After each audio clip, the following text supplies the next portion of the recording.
And I guess my question to you is, and just so you guys know, like specifics, and I'm sure it's been relitigated on some other podcasts, but essentially Sean ran a list, mixed Eldar list, where he had 3 units of one Razorwing Phlox, but the minimum unit size is three, so you're only allowed, you have to have a minimum of three per unit, but he ran 3 units of one, and the reason he thought he could do that is because in both the Games Workshop app and in the power level chart, the minimum unit size, it indicates that the minimum unit size is one, but in the actual like points chart and in the actual like in another point in the app it says it's 3 to 9. So there's multiple like there's multiple areas where there's incorrect data or ambiguous data or poorly worded data that could lead someone to make this mistake. And someone asked me the other day, they're like, "Oh, do you think Sean did it intentionally?" I'm like, "Absolutely not." And the reason is, look, if you're a player that no one's heard of, that is not going to win an event, and you have like I bet you there was other illegal lists at that event, but the players that ran them and that fielded them were like nobody's that no one's heard of, and no one even bothers looking at their lists because no one cares what you know Joe Blow Smith is running at the GT if they've never heard of him. Every single person Yeah. that knows Sean Nading is going to go to an event, or Nick Nanavati, or John Lennon, or any of the other guys that are, or David Koska, um, what you know what happens is people immediately go and read their lists, and so those guys have an Yeah. extra big microscope on them, especially their lists that they run to events. Like they're gonna have multiple people reading their lists, spreading their list. They set the meta. Those guys set the meta with their lists, and so if you're trying to No, convince me, Sean Aiden so if should you're be trying to convince me considered. that Sean knowingly knew that this list was illegal, knew that he'd probably have a big chance of winning the event, knowingly took an illegal list, and then hoped that no one would catch it, like that's the story you're trying to like. That is totally absurd. Like, not only do I don't think Sean Newton is a cheater, I don't think that like I think it's a totally honest mistake.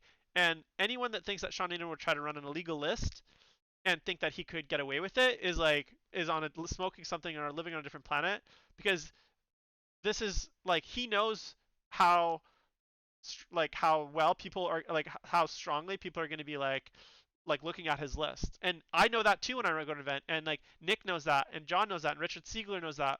And any of the other guys that are regularly in the top five, their lists get like scrutinized and spread and put in forums and like discussed ad nauseum. And so for people to kind of say that, oh, it was an illegal list and he knew it and he tried to get away with it, I don't buy it. So putting that aside, the question I have for you, David, and I don't know if you have any Yeah. thoughts on that, but putting that aside, the question I have for you, David, is Yeah. in these situations where post event, so that's one thing if Hmm. it's like before the event or during a game, but now the event is Yeah. over. 48 hours Yeah. later, it's discovered, hey, Sean has an illegal list.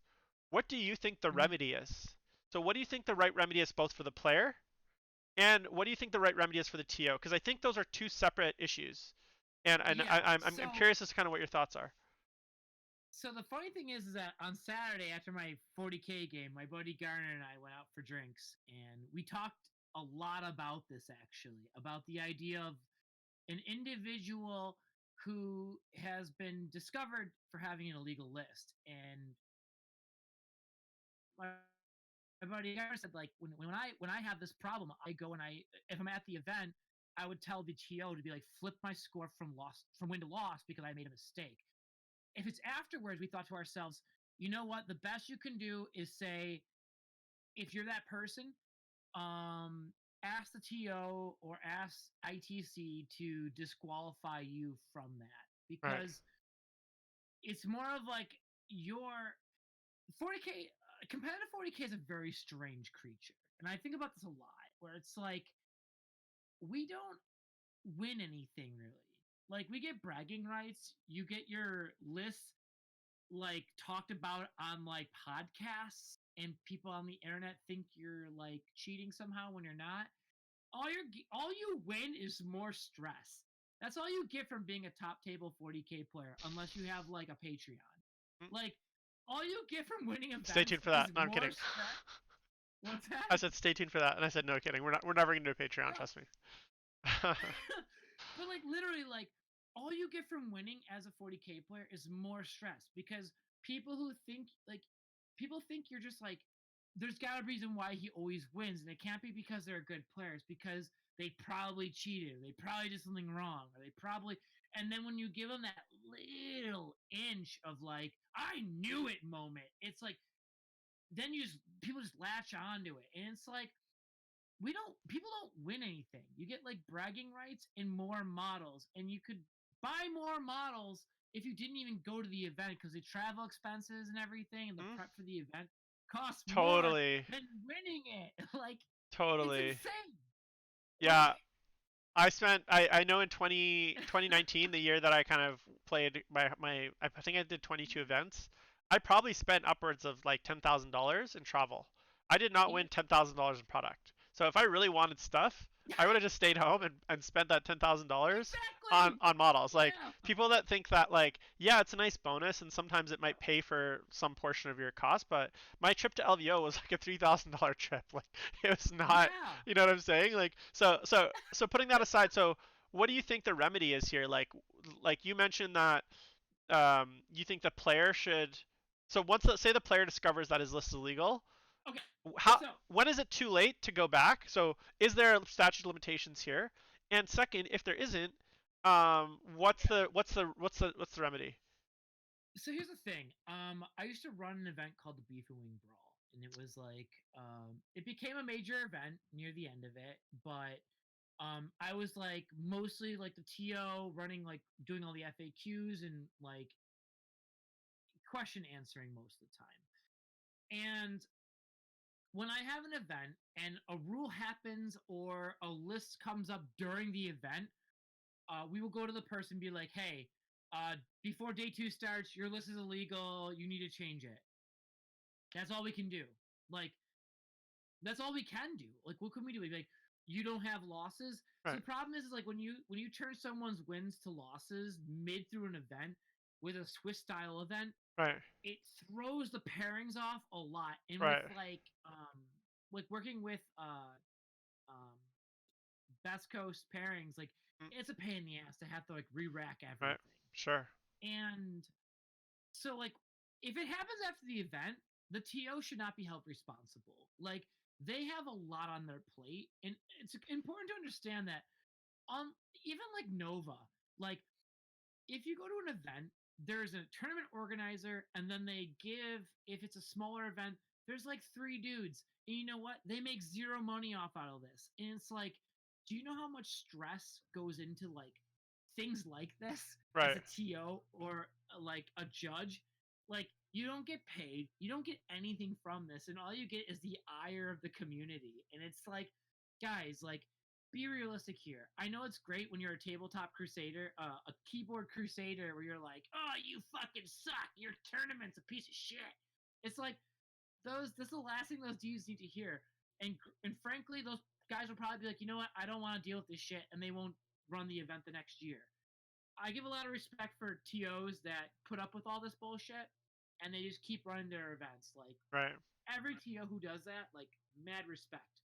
Because frankly, like I don't have the skin for it. So I think I actually have a very different opinion than you. So Hmm. which is good. I think healthy disagreement is good. So first of all, I totally All agree with right. you. I think there is too much put on the TOs. I think Yeah. TOs in general, like oftentimes they're just people in the community that want to like Hmm. no one they want to play in an event or they want events in their area. No one else is doing it, so they're just like, well, Yeah. fuck it. If someone's got to do it, I'm gonna do it. And oftentimes like we want stream tables and perfect terrain and this and that and like all this other stuff. So I get Yeah. it. I don't want the burden on the TOs. Secondly, Yeah. I don't want the burden on the players because Yeah. if we say okay, well, like so to give you an example, my game from that I said earlier in the cast where I discovered Yeah. after the game that I had the wrong points, I could have said nothing and I don't think anyone would have caught it, right? Like and that was a Yeah. stream game. There's many people watching. No one caught it. And it was brought to my attention by my own teammate and I did Hmm. what I thought was the right thing and I went and told my opponent and I told the head judge. I said, "Hey, here's the situation. Yeah. How do you guys want to resolve it?" Right? And they were like, "You know what? Yeah. This is the simplest thing. For that secondary, we're just going to give you zero." And I was like, "All right, totally fair, no problem." Now, Yeah. that's the kind of person I am, but I wouldn't expect every player to be like that. And Hmm. again, they that doesn't mean that they're a bad person. That like, look, if Sean played that game and in his like or anyone else played those games where they realize after that they've screwed up, they might be able to say to themselves like, you know what, it didn't actually make a difference to the game. It was, it wouldn't have mattered. I still would have won that game. Okay, that's like a very valid argument. And if like in my case, I lost the game, and I just meant I could have gotten fought and said, you know what, well if I didn't take that, if I knew it was illegal, I wouldn't have taken it, and then Yeah. I would have taken a different thing, and then I should have gotten the points. And in fact, that exact same thing happened to me at Nova the last time I went, where it was discovered as soon as the game ended that my opponent had doubled up on a type of secondary. Neither of us had caught it. Yeah. And then after the game, I discovered it, and I was like, hey, you actually took two secondaries that were wrong. And then and I'm not going to name the names because Mike Brandt hates me for it because I created so much, and Phil too, who runs the Nova, so thank you guys. Yeah. It Yeah. created a ton of drama. I was like, I think you remember this. It was like a huge drama. Yeah. And I in do. the end, I put the TOs in a really shitty position where they were Yeah. like, they now were like, well, but you didn't say anything, you didn't say anything. Anyways, what I think is, and long story short, they ended up taking the points away from the player, giving me the win, which didn't feel good for me because it felt like I had to hold steady to the fact that he played illegally, and I had to be the Yeah. bad guy. And in his Yeah. view, because I didn't say anything, and we didn't get told after the game, it should be able to stand. Well, if that's the Yeah. standard, then people will try to get away with stuff more often. So what I think the solution is, and this is where I think the ITC and Games Workshop and the Code of Conduct can step in, which is to create a set of consistent, unified, essentially like predetermined like rulings. So like if an opponent is caught with an illegal list, here is the uh, Yeah. here's the remedy, right? So if it is during a game, right, then it's a loss, right? If Oh yeah. if it's during a game, then a discussion can be had between the players, and Yeah. if the players both agree that there's a change. So for instance, say we were playing that game, and as Mhm. soon as we started rolling dice, turn one, he discovered that, right? At that point, Mhm. if he had been like, "Do you mind if I change?" I didn't realize. I'd been like, "Sure, no problem." So we would have come to an agreement, and he could have Yeah. changed it. Now, if he had gone 6 turns playing that game, and at the end he was like, Mhm. "Hey, by the way, I realize it's legal. Do you mind if I change it?" Well, at that point it's too late. So I would have said so now. So I think the one remedy is if it's during the game, if both players agree that it is able to be kind of remedied, then Uh-huh. remedy it. If the either player disagrees, so if the other guy says no, I don't think it can be remedied, then it doesn't matter. Yeah. The other player loses the game or loses that secondary. They just get zero on it, right? If it's a secondary, for instance. In the tournament situation, the one Yeah. Chinese in, it should also be codified that if it's discovered after an event or within like I don't like if it's discovered within I don't know, say 72 hours, 1 week, whatever, within one Yeah. week of the event ending, that the player is playing with an illegal list, then their wins are forfeited and they get a zero. And what that does, and hear me out for a sec, it Yeah. removes the burden from the TOs to have to make a really shitty call and essentially ruin someone's tournament because and kind of be tough on people because a lot of times those players are their friends, they're people that they know, Yeah. they're members of the community, Oh yeah. and no TO Mhm. wants to be that guy. So if we create Yeah. if we build that into the tournament rules, the code of conduct, and take that choice away from them, so it's not subjective based on the Mhm. TO's feelings. It's just like, hey, if this mistake is made and discovered, this is the outcome, cut and dry. And it's no different than Yeah. Olympics. If I win the gold medal and then I fail my doping test a week later, guess what? They strip me of my gold medals. I don't get to say, well, it like oh well, I already won the race and like you didn't catch me before the race or during the race or the day after. If I fail my doping test after, or it's found out later, a week later, that I cheated, Lance Armstrong, they found out like 7 years later after he doped on the Tour de France, and they went back and they retroactively stripped him of every title. So I don't think so. I think where the ITC and say GW can come in is with that kind of a very strict match play code of conduct that has remedies for these types of situations, and I Uh-huh. don't think it would be that much harder to add that on the code of conduct, and that way, and then also it removes the agency of the player to try to make a subjective choice of doing the Mhm. right thing. So now it's not about did they do the right thing or not. It's like, no, you made a mistake. It's your screw up. That sucks. I'm sorry, man. Like, I feel bad for you that you made that mistake, Yeah. but you should not keep your points. This is the rules. It's cut and dry. It's black and white. Everyone knows the rules. So if you know that that's the rules going into the event, then make sure you quadruple check your list. So that's where I think and also why I think that's important. We need that is as 40k starts to grow into like a more global thing. I just saw uh, uh, uh, I literally saw like a random news reporter that I follow for politics asking if he should Yeah. play 40k on his Twitter, and I was like, what is going on? Like this is becoming big. I don't know if you watch it. I don't know if you watch the Angry Joe show. It's like it's a YouTube show. He's like No, these are I, guys with like millions of followers, and he's like yeah. this is a YouTube 40k army for this guy, this million follower YouTuber. So 40k is becoming more and more mainstream, and I Oh think yeah. Yeah. obviously in the RTT next to your house, okay, if you want to play a Bushhammer, fine. But I think as we get it more mainstream, we need to create these kinds of kind of more codified rules, I guess, so that otherwise it's never going to grow into kind of like the Yeah. competitive esport that it's kind of becoming, right? Like I think you need these kinds of things, and so Yeah. that's kind of my thoughts on it. I think if the ITC is going to run the ITC, all ITC events or Games Workshop should have some set of rules around match play, Yeah. tournament play, where there is a very there's kind of like a series of steps. Like step one, if it's during the game X, if it's not during the game Y. If it's if both players agree on an amicable way to solve it, then here's a solution. If not, 0 points. Like yeah, it's got to be that Yeah. harsh, and it's got to be absolute, Yeah. and it's got to be enforced evenly. Because that's I Yeah. think the biggest issue too is that had that player been say someone the TO didn't like, right? Sean Naden, I met Sean a bunch. He's a super nice guy. Mhm. I like Sean. I don't know if he likes me, but um, I know there's lots of people in the community that are not as well liked. There's lots of people that have baggage, drama, people that Yeah. everyone watches. They're like, this is a known cheater. So if that guy had done that, if one of those people, and there was one at that event, a certain player who I will not name, he was at that event, and if he had played that list illegally, do you think the community would be as forgiving as they are towards Sean as they are? Right now, almost everyone's like, you know what, it's Mm, Sean, doesn't matter, he would have won it anyways. And you know what, they're probably right. But the point is, the rules have to be applied fairly across yeah. all players, and we can't let the Yeah. TO's personal relationship or lack of backbone or lack of just wanting to be tough on people Yeah. or let a player's conscience affect the outcome of these events. I don't know. I don't know. What do you think of that? It's it's really difficult when you deal with a player that you personally know what the course of action should be. Like nowadays, maybe not. Like before COVID hit, I think 40k tournaments were on the up and up. Like bigger events were like selling out. It wasn't a big deal. But prior to that, I feel like I've gone through like the dark age of technology and like the age of strife of 40k tournament play, where like if one person shit talk your tournament, you could lose like half of your attendance next year.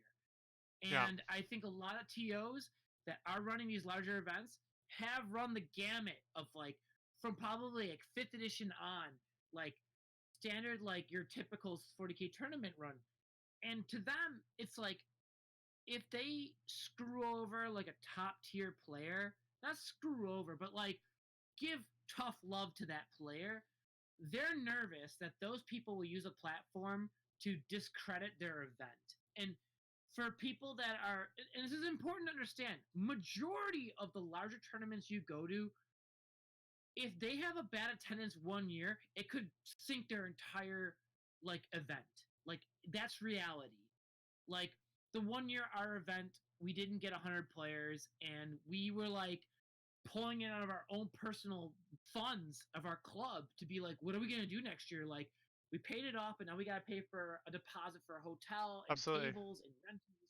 It's like you could either, and from those people's turn of state of mind, it's like you can either address it and have the possibility of half of your attendance not showing up because one player who is well known more than you guys are to be like that event sucked, they suck, don't go, and people being like, he's right, as opposed to that being like, we'll just turn a blind eye or we'll deal with it like under the table. Like Right. there's so much more that goes on, but in this circumstance, because this is caught so after the event, the TO I don't think they're held responsible, and I think if this is up to Sean to make a statement and say to himself, "I won't take any more points. I'll win 7 GTs later on this year," which he probably will because he is an amazing Yeah, player. and look, You like know, the TOs did put out a statement, and it was I thought it was a they did, fairly yeah, weak statement. Like it was like, well, yeah, but it was ambiguous. And here's the thing: in this specific case, I actually think there is an argument that it is ambiguous enough that it's like it's kind of like, okay, well, whose fault is this anyways? And we're going to talk a whole episode about the Games Workshop app. That's an upcoming topic, and kind of what's going on there. But yeah, I do think there is a bit of responsibility to spread around here. Sean is at fault in some sense. The GW yeah, and the app is at fault in some sense. The TO is yeah, not at fault for making the illegal list, but due to the outcome. So I think it's a difficult situation, and but I think to your point, I think what creating that kind of embedding those kinds of things into the code of conduct does is it removes the ickiness of having to make those calls because it's just done for you. yeah. It just automates it, and then that way there's no Oh feel yeah, badsies, there's no personal thing. It's not personal. It's not like yeah, I chose to apply it this way and didn't. And then yeah. and then also like it creates a framework for other TOs who are going to run into these situations in the future. Because look, you've run events before. I know I have buddies that have run lots of events. Mike Brandt's probably run many tournaments. They've run into these issues and they probably have a pretty good, like quiver of like tools to deal with them. But a lot of new Oh yeah, TOs, when they get in a situation like that, they're going to get bullied. They're not going to know how to deal with oh it. yeah. Maybe they're going to make a very Hmm. wrong call and create all sorts of drama and controversy and make things worse. So what I Oh think it yeah, allows us the TOs to do is actually it helps them actually be better at running their tournaments and it helps them give them guidelines on, hey, you know what? I don't want to have to try to make this really difficult kind of complicated call. That's lots of subjectivity. Here's this guy yeah, that just tells me, hey, I just follow this flowchart and this is the outcome. And based on this flowchart, this is yeah. what's going to happen. Hey, that's it. We're going to follow that. Everyone knew that going in that these are the outcomes and circumstances of having illegal lists, Oh yeah. cheating, etc., etc. So we're going to follow Hmm. that, and that's just our tournament format, right? And look, in a lot of other computer games, Magic the Gathering, it's similar. You get literally banned for events. There's judges standing at every table, etc., etc. So I think so Yep. I think the solution's a lot simpler, but I just hope that I'm curious if like TOs will adopt it. And I think until we have like kind of a governing body in a sense, Yeah. for events, It that's has kind of we need our own IOC. Like we need our own like uh was it WADA, the World Anti-Doping Agency? We need our own WADA version of like 40K WADA, so to stop the cheaters and to kind of like yeah. to dictate punishment. Well, So I think um it's really important to know that when ITC first came about, not first came about, but was like starting to get like integrated into like tournament play, there were a lot of TOs that refused to use ITC because in seventh edition, there were a lot of rules in seventh. There were a few rules in seventh edition that were like not fun, like invisibility as a spell sucked in seventh edition, and like strength D weapons sucked at range. They're just dumb. And ITC remedied those problems by kind of adding like extra rules. And this is like kind of like the Wild West of like when standard 40K started becoming tournament 40K started becoming standardized, and you started seeing that like, oh, like people would like there was an Adepticon FAQ for the 40K rulebook, there was a Nova FAQ for the 40K rulebook. But nowadays you see less and less of that happening, and when GW takes responsibility and creates standardization or FAQs that cover the problems that the community has, you will see a lot less people arguing or accepting them. And then that's right, very important. Because back in the day, ITC, oh my God, I used to go to tournaments in Pennsylvania a lot. And they refused to use ITC rules, even though they were far superior because they weren't GW officiated. And then, like a month later, GW officiated ITC rules. Then they started using them. Like, and I was like, what? What? Why couldn't you do that like a month ago? It was like because the game producer didn't do it. So it was like a humongous deal that GW stepped in and played a part in this. And that's what right. you're going to see in the future. Luckily, Mike Brandt is part of this procedure, and hopefully we'll see a change. Yeah, And I'm I, fingers it's crossed. it was kind of crappy timing for him to kind of join GW as the events guy, like right before there's no events. I mean, A thankfully, little bit. hopefully he's still working for them and he's still kind of brewing and putting together stuff, and I'm sure they're keeping him busy.